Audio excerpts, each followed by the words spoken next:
I can't even lie. It's hard for me to say that I wasn't surprised last night.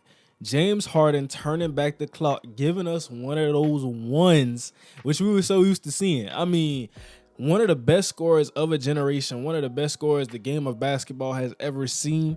And now, I would say since he went from Houston to Brooklyn, we really saw the transition of a dominant scorer, a score first isolation guard, to a guy who's now getting into the mindset of a traditional point guard, passing the ball a lot more, not looking for his shot, and also kind of the athleticism waning. That burst that we always saw, even though James Harden was never the best athlete who always came to the game in shape, who always started the season in shape, he had that quick burst when he got out of the size up. Now he's getting to the line, getting 15 or 20 free throws a night. Last night we saw it. And I mean, for the younger generation, now even I'm a young person, but for those younger than me who didn't truly get to see Harden, imagine last night's game every night. Imagine this virtuoso, this what we saw, 17 for 30, having 45 points.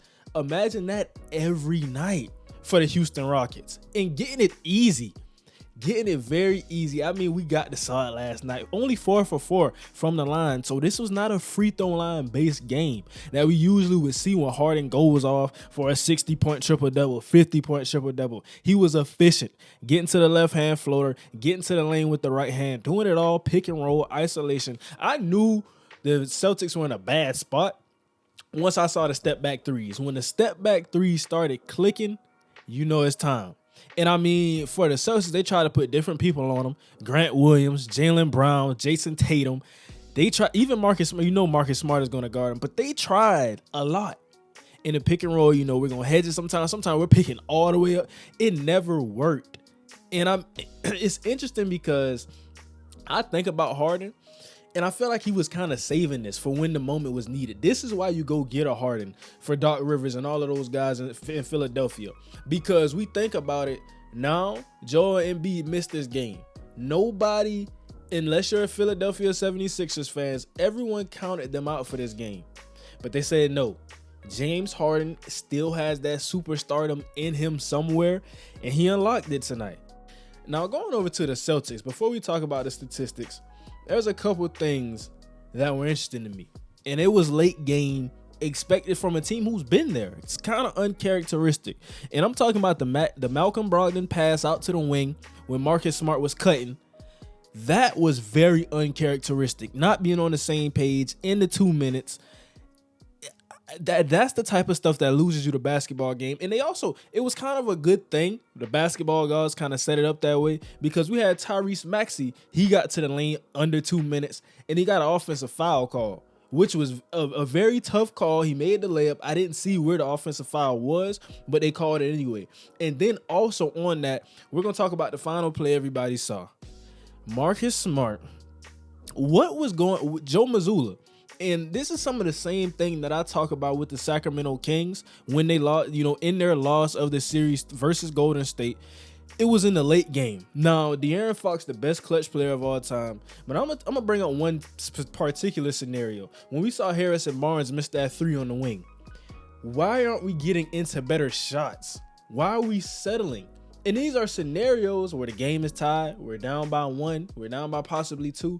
Why are we settling for jump shots and not trying to get into a shot and put the pressure on the defense? Now, in this situation, we're leaving the pressure on ourselves to have the perfect play call. But going back to the Celtics game, we passed it into Marcus Smart. He drives to the lane. He tries to make an Erkey pass to Jason Tatum, and it's a turnover.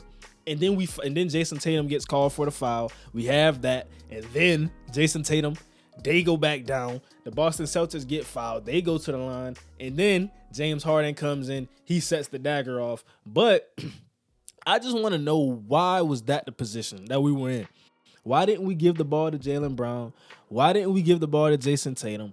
Why did we give it to Mark? And I understand he is the point guard, and that was potentially trying to get set into a play call action. But it didn't work. And giving him the ball in the low post, we had Jason Tatum on the other block. What was the idea of what we were trying to do? Now, you usually expect this from young teams, young basketball teams. The Sacramento Kings, I expected them to get in those moments. Even though I like Mike Brown, I expected kind of some of those goosebumps in the clutch moments, but not from Boston. And this is critical because when Embiid comes back, they're gonna give you everything you can handle. Now Harden is not gonna have 45 every night. If you've been watching Philadelphia 76ers basketball all season, he's not gonna do this every night. But if he can give you 25, if he can give you 10 to 12 assists, and Embiid is gonna give you 30, a dirty 30, the Boston Celtics may be in trouble. And I'm surprised because I'm not even the supporting cast. We know Maxey has turned into a borderline star. We know Melton, a nice guy off the bench. McDaniels, a nice piece they added.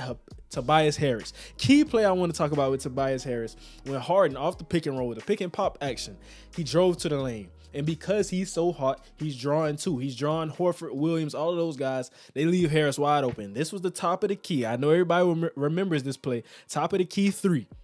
And this was about 4 minutes left in the game. In the clutch, hits that 3.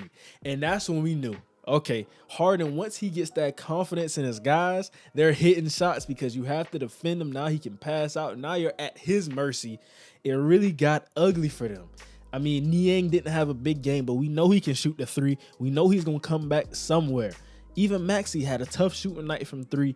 But these guys, PJ Tucker, another one of those games. I mean, 37 minutes, 0 points, 0 for 0 attempts. PJ, we gotta love PJ Tucker though. 3 and D without the 3. But overall, and I'm talking about this game before I wrap this up, I just feel like this is gonna be a series because Embiid didn't even play.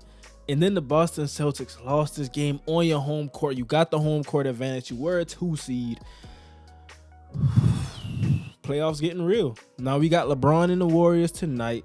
We got Miami versus New York. It's really that time. We ratcheting it up now. And my only question, will Harden stay healthy?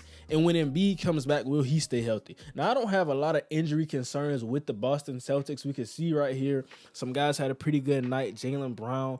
What do you guys think Jaylen Brown will do? You know, if he makes All-NBA, is he staying? Is he leaving? What team should he go to? I think you have to build around this core. They have a window. As long as you got Tatum and Brown, I think you're going to have a window. You put the pieces around that. You know, Robert Williams coming off the bench gave some solid minutes, some solid defense and rebounding. Brogdon had a big game, made some clutch threes. But this is a very tough loss. And it was the clutch for me that decided this game. Uncharacteristic by the Boston Celtics, but I do think them being one of my favorites in the East, they're not going away. This game does not mean the end-all be-all. Harden won't do this every night, even though I like when he does. I like to see that he still has it in him. Embiid, you know, they're going to throw Horford at him. They're going to throw Robert Williams at him. I wouldn't throw Grant Williams at him, but they're going to have to throw all they can at this guy. I mean, even Tatum, we're going to have to throw the double every time. And it's going to come down to a Tucker. It's going to come down to a Harris, a Maxey, a Melton. But good game 1. Overall good game 1. I like what I saw. I'm happy that we got to see this performance from Harden because it's been a minute, but he turned back the clock.